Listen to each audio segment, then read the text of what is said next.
pohon yang mungkin dimaksud dari masyarakat ini mungkin itu tadi ya, perwujudan dari makhluk astral yang memang mengubah dirinya menjadi seperti pohon gitu. Iya, betul, iya.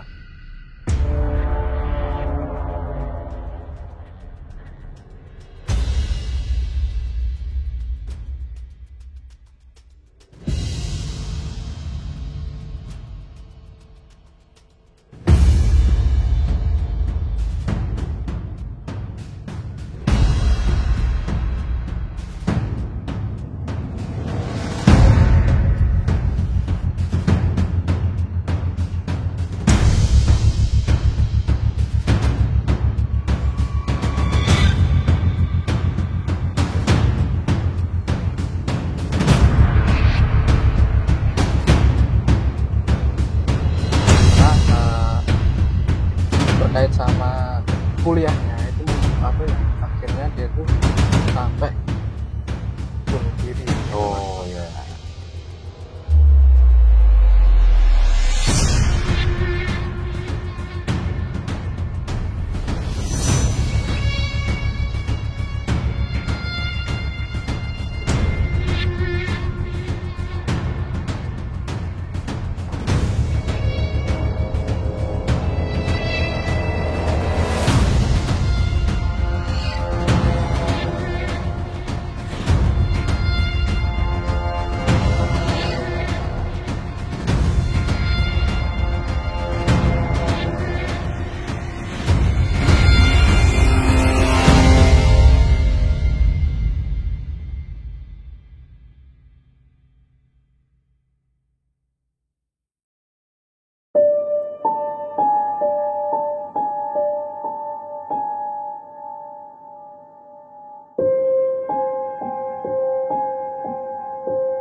Bismillahirrahmanirrahim. Assalamualaikum warahmatullahi wabarakatuh. Nah, oke ya teman-teman sobat Maskur Channel. Ini kita masih melanjutkan untuk Urban Legend ya. Dan ini saya Mas Jody dan tim sedang berada di lereng Gunung Merapi, tepatnya di Kaliurang ya. Pastinya teman-teman juga udah tahu lah ini tempatnya itu di Villa Putih yang konon ya ini kesan mistis dan angkernya itu sangat, saya merasakan juga sangat lumayan ya, sangat kental sekali. Urban Legend ini sebenarnya sudah sangat terkenal ya bagi kalangan orang-orang Jogja ataupun mungkin masih di daerah Jawa seperti itu sudah sangat terkenal gitu. Jadi memang sudah banyak yang familiar sama Urban Legend yang satu ini. Nah, mungkin pertama-tama saya bercerita dulu ya ini. tempat ini tidak asing bagi saya ya. Dulu awal-awal MKC terbangun itu, dulunya saya pernah ke sini, tetapi masih di view siang. Nah, karena di bulan Ramadan ini kita mengadakan spesial Urban Legend, dan Villa Putih ini salah satunya yang ada di Jogja, bahkan dari luar kota pun ini sudah terkenal Urban Legendnya gitu ya teman-teman ya. Oh iya teman-teman, nah saat saya dan Mas Pur untuk mencoba menelusuri sedikit tempat-tempat ini ya, memutari bangunan-bangunan yang ada di sini, memang bangunan ini tuh memiliki 2 lantai, dan memang bangunannya itu sangat khas bergaya Eropa gitu ya teman-teman. Jadi kayak bangunan-bangunan memiliki aksen Belanda gitu, memiliki aksen Belanda. Kemudian waktu saya dan Mas Pur mencoba untuk menelusuri di beberapa ruangan, memang ada salah satu ruangan yang Mas Pur melarang ya saya ataupun kru-kru untuk tidak masuk di salah satu ruangan itu, karena ada salah satu entitas yang sepertinya tidak ingin diganggu gitu teman-teman. Terkait sama Urban Legend Kaliurang ini teman-teman, jadi membicarakan tentang Villa Putih yang memang sebuah bangunan yang dulunya dibangun pada zaman Belanda ya teman-teman. Nah, mungkin pertama-tama saya akan bercerita dulu ini untuk latar belakang Villa Putih ini ya. Dari yang saya tahu untuk sejarahnya, Villa Putih ini dibangun di tahun 1930. Waktu itu di era kolonial ya.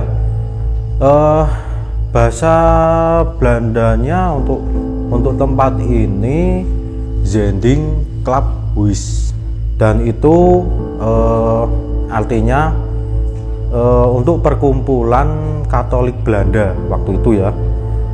Jadi tempat ini pertamanya itu untuk perkumpulan Katolik Belanda, dan seiring berjalannya waktu, karena pemerintah kolonial waktu itu meninggalkan Indonesia ya, jadi tempat ini dihak milik ataupun dikelola Keraton Yogyakarta.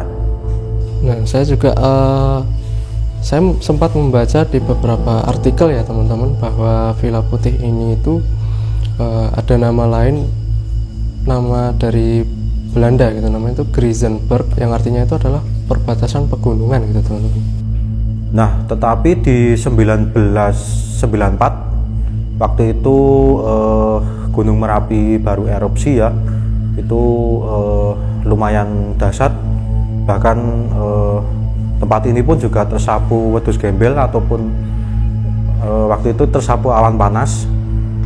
Jadi di 1995 tempat ini dibeli ataupun dialihkan ke Universitas Sarjana Wiyata Taman Siswa, yang kemudian bangunan ini dinamakan Pesanggerahan Taman Siswa, ataupun lebih kerap dinamai oleh Universitas Sarjana Taman Siswa itu sebagai Wisma Widya Mandala. Tentunya bangunan ini itu sudah lama tidak digunakan karena ada beberapa insiden ya teman-teman. Mungkin teman-teman sudah tahu ya, karena dulu di Jogja itu sempat ada insiden gunung meletus ya teman-teman, yang akhirnya membuat daerah di kawasan Kaliurang ini khususnya banyak yang tertutup oleh awan panas ataupun wedhus gembel, dan akhirnya bangunan ini pun juga terkena dari efek letusan gunung berapi itu teman-teman. Jadi sudah sangat lama bangunan ini tidak digunakan lagi, dan tentunya pasti sudah banyak yang menempati bangunan ini, khususnya mereka-mereka yang tidak kasat mata ataupun entitas, bisa kita katakan seperti itu. Seiring berjalannya waktu, tempat ini lantas ditinggalkan dan terbengkalai seperti ini. Ya walaupun tadi kami menyusuri ya bersama Mas Yodi itu sebenarnya sangat Belanda sekali, dan arsitekturnya itu apalagi tadi di atas itu menurut saya indah sekali ya. Akan tetapi teman-teman juga bisa lihat ya, di beberapa kamar gitu sudah banyak kerusakan, bahkan di atas saya itu banyak kayu-kayu yang mau berjatuhan gitu. Nah, kalau mitos dari tempat ini sih banyak sekali yang menjumpai ataupun melintas gitu kalau yang sosok terkenal itu noni Belanda. Nah, jadi dari cerita Villa Putih di Kaliurang ini ya teman-teman, sebenarnya Villa Putih ini itu memiliki beberapa cerita yang mistik seperti itulah. Jadi berkaitan sama metafisik ya, karena memang banyak mungkin ada beberapa segelintir orang yang sering mendapatkan sebuah penampakan gitu teman-teman. Jadi penampakan noni Belanda ataupun semacam kayak ya orang-orang yang berasal dari warga Belanda seperti itu teman-teman. Nah, tentunya tidak hanya sebuah penampakan orang-orang Belanda aja ya, tetapi memang ada yang dulu mungkin pernah berkunjung ataupun pernah datang ke sini, itu ada yang pernah mengalami beberapa hal janggal ya teman-teman. Terkait hal janggal itu ya, ada yang mendengar suara hentakan kaki yang berada di bangunan ini, ataupun suara-suara lain seperti ya suara-suara yang mungkin tidak bisa dinalar oleh pikiran manusia ya teman-teman. Ya, jadi banyak sekali ya teman-teman orang yang pernah mengalami gangguan-gangguan yang ada di bangunan ini, khususnya penampakan noni ataupun suara hentakan-hentakan yang ada di bangunan ini, ataupun ada orang yang pernah melewati kamar mandi itu. Jadi ada kayak semacam ada yang menggunakan kamar mandi gitu, jadi ada yang seperti mandi gitu di kamar mandi ya. Kalau misalkan dipikir-pikir, padahal ini bangunan sudah sangat lama ya teman-teman, dibangun pada zaman Belanda, yang sudah ibaratnya terbengkalai sangat lama ya, dan pasti sudah tidak digunakan lagi. Tetapi ada beberapa orang yang pernah mengalami hal tersebut teman-teman. Ya memang itu saya benarkan ya, itu tadi sosoknya ada di atas waktu kami mencoba penelusuran gitu, penelusuran singkat kita tadi. Akan tetapi untuk tambahan ya, ini di sini bukan hanya noni Belanda aja gitu. Kalau sosoknya itu lumayan banyak ya. Tadi waktu kita masuk awalan pertama itu di sisi barat bangunan ini itu ada macan ya, tapi macan bukan lantas itu hewan yang solid gitu yang bisa kita jumpai. Akan tetapi ini untuk perlindungan bangunan ini gitu. Dan untuk kalau noni sih ini sebenarnya bukan hanya wanita gitu ya. Akan tetapi saya tadi melihat ada anak kecil juga, ada cowok juga yang juga Belanda gitu. Ya walaupun saya hanya persepsi ya, mungkin ini residual energi dulunya gitu kan, ditempati keluarga Belanda seperti itu.